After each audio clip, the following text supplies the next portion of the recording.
Aquí estamos de regreso a Ahora TV, a través del canal 35, televisión abierta, ahora por la mañana. Miren, se ha hablado mucho en los últimos días sobre una sentencia de la Suprema Corte de Justicia en donde está invalidando de cierta forma la construcción del aeropuerto en Bávaro. Recuerden ustedes que cuando el expresidente de la República, Danilo Medina, antes de irse del gobierno, en el año 2020 emitió un decreto. Emitió un decreto en donde estaba autorizando la construcción de un aeropuerto en Bávaro.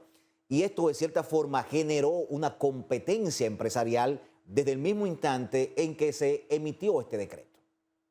Pero miren, yo pienso que en la República Dominicana toda inversión significativa que se pueda realizar, yo la veo bien. O sea, sobre todo cuando nosotros podemos invertir de forma significativa en una zona que es de gran desarrollo en el país. Ayer estuvimos celebrando la entrada en la República Dominicana del turista que hacía el número de los 10 millones, que fue una meta trazada del gobierno pasado y que este gobierno ha dado continuidad de Estado y se ha cumplido. ¿Por qué? Porque han entendido que a través del turismo es que tenemos nuestra mayor fuente de ingreso en la República Dominicana. Y a raíz de la pandemia que nos afectó duramente, la República Dominicana se montó en la ola de ser de los primeros países, primero, que abrieron y que crearon una serie de facilidades para los que visitaban la República Dominicana, que eso incentivaba a cualquier vacacionista a venir acá. Pero si nos podemos a pensar, si el turismo es nuestra primera fuente de ingreso en el país, si tenemos que la zona de mayor desarrollo turístico es el este, yo no veo mal que se construya otro aeropuerto. Se dice, bueno, que hay simplemente 14, 16 kilómetros de distancia. Ahora, en un país no podemos vivir de cara al presente. En un país tenemos que pensar en el futuro. Yo recuerdo que cuando el presidente de la República estuvo hablando de las justificaciones que dio sobre el contrato de Aerodón, la firma extendida para la concesión de los aeropuertos en la República Dominicana, hablaba de que se iba a hacer una modificación, de que se iba a hacer una inversión significativa en la ampliación del Aeropuerto Internacional de las Américas. Y una de las justificaciones que él da es lo siguiente: bueno, ahora mismo nosotros no necesitamos esa ampliación, pero no podemos gobernar un país pensando en el presente. Tenemos que crear las condiciones para que cuando llegue el futuro, entonces ese aeropuerto tenga las condiciones necesarias para poder recibir una cantidad X de viajeros. Entonces, hay una sentencia. Lógicamente ya la Suprema Corte de Justicia dice que no es posible crear este aeropuerto porque el IDAT y otros organismos han hablado de que no es factible. No sé por qué se ha cumplido con mucha rigurosidad el asunto de lo territorial. Aquí también hay una ley para lo territorial de banca de apuestas y la colocamos cada una esquina hay una banca de apuestas, que no debería ser así. De bomba de expendio de combustibles están unas cerquitas de otras, que no debería ser así. Pero en este caso, bueno, ya hay una sentencia. Y veo que muchos medios han hablado y se refieren de una sentencia ya definitiva que adquirió la cosa irrevocablemente juzgada y que ya definitivamente no hay nada que hacer. Miren, pues yo pienso que no. Yo pienso que todavía hay un recurso que le queda a quien entiende que ese aeropuerto es viable, o si entiende que se le afectó un derecho, y es el TC, el Tribunal Constitucional. Y yo creo que si esto va al TC, los nuevos jueces del Tribunal Constitucional, que hay 5 nuevos que entraron, de 9, que son mayoría, tendrán un gran reto. Y es que si esto llega al Tribunal Constitucional, de conocer esta sentencia. Ustedes dirán, o de revisar la sentencia de la Suprema Corte de Justicia emitida la semana pasada. Entonces dirán ustedes, bueno, pero ya es definitivo, bueno, pero ellos pueden alegar que se le violó un derecho. Recuerden que el monopolio está prohibido en la Constitución de la República. Y pareciera que un único aeropuerto en el este, no permitiéndose otro, entonces generaría un monopolio. Bueno, en el día de ayer vimos, según datos, que del aeropuerto de Punta Cana recibió en el año 2023 8 millones, de los 10 millones de turistas que vinieron a la República Dominicana, 8 millones han sido por el aeropuerto de Punta Cana. ¿Qué significa eso? Que llegará el momento en que ese aeropuerto no va a dar abasto. Lo cierto es que aquí hay una lucha empresarial de grupos empresariales que son los que se están disputando, uno que no quiere que se haga y otro que quiere que se dé el aeropuerto. Si usted me pregunta a mí, ¿es importante que haya otro aeropuerto en el este?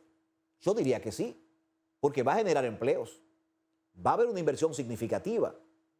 Y yo creo que si nosotros le damos aquiescencia a la Constitución de la República de que el monopolio no debe ser permitido, entonces se pudiese producir la construcción de este aeropuerto.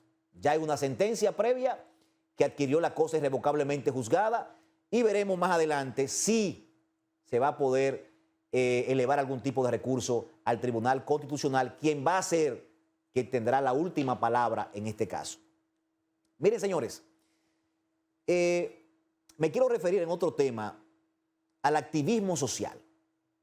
Pareciera que en la República Dominicana no se está llevando a cabo ese activismo social que lo vimos demasiado activo en los últimos años, 2017, 2018, 2019, 2020. Y yo pienso que el activismo social fortalece la democracia, pero cuando se hace un activismo social responsable.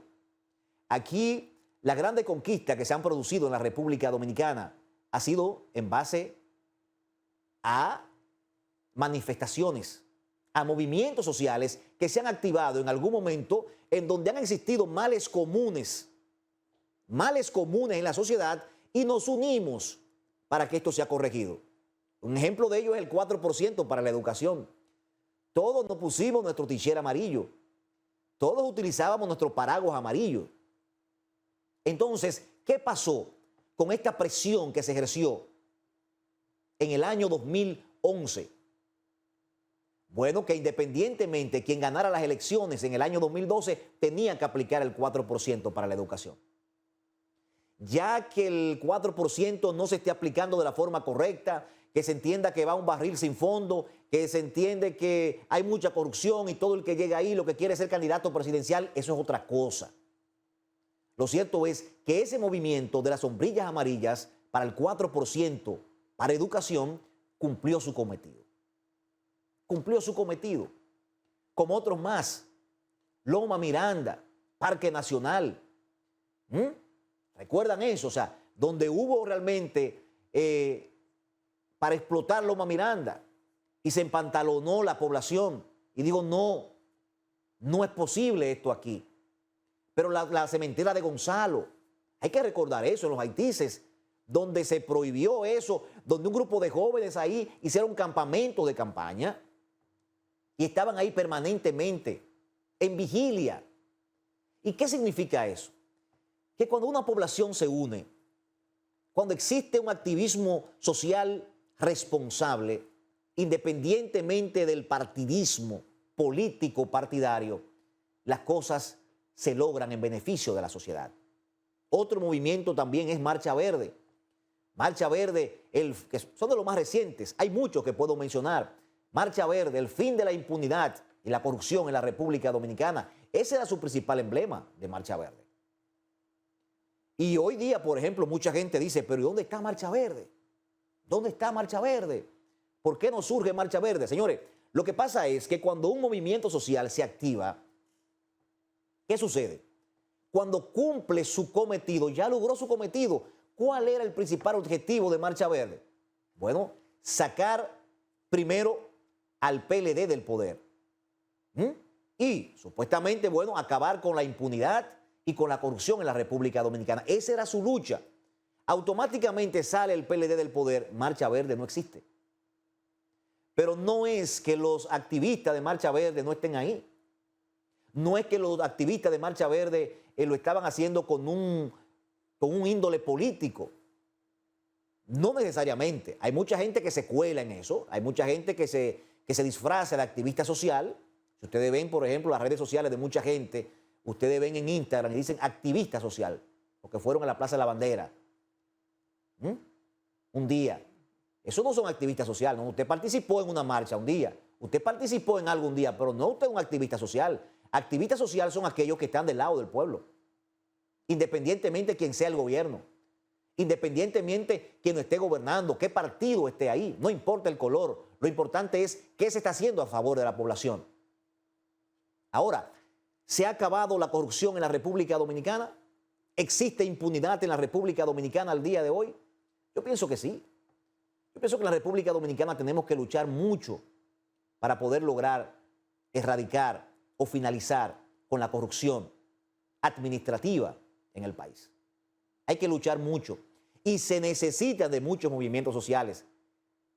Y verán ustedes que más adelante van a surgir otros, con otro color, con otro objetivo, de otra naturaleza. Siempre va a existir alguien que va a motorizar un movimiento social. Eso no es de forma improvisada que se hace. No es de forma improvisada.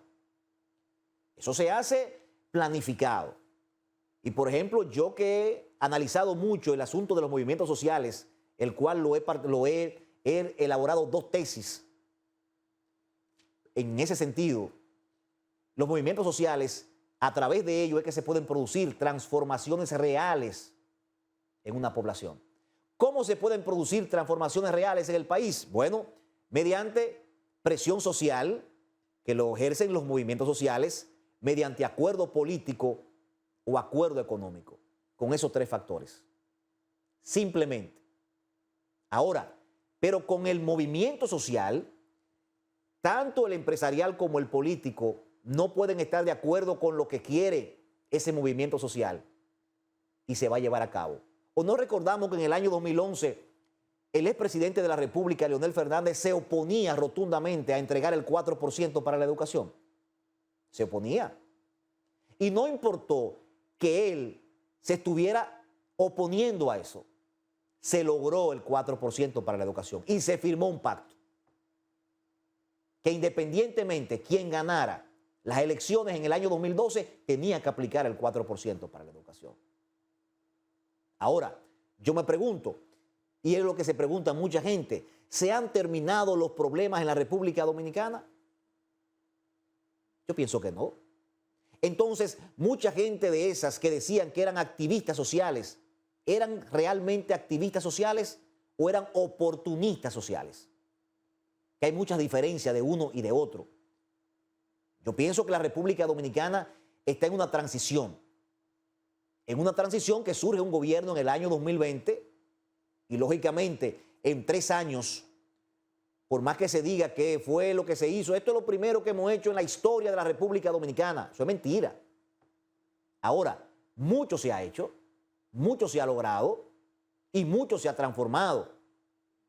Hay que esperar a ver qué va a pasar y qué van a hacer esos activistas sociales, los reales. Lo que pasa es que muchos de esos están hoy en partidos políticos.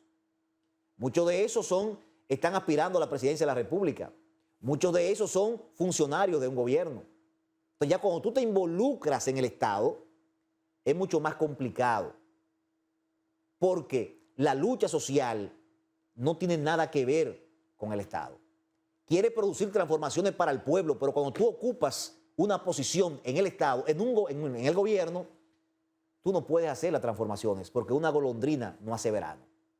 Esperamos que los movimientos sociales continúen en la República Dominicana, que no sigan dormidos.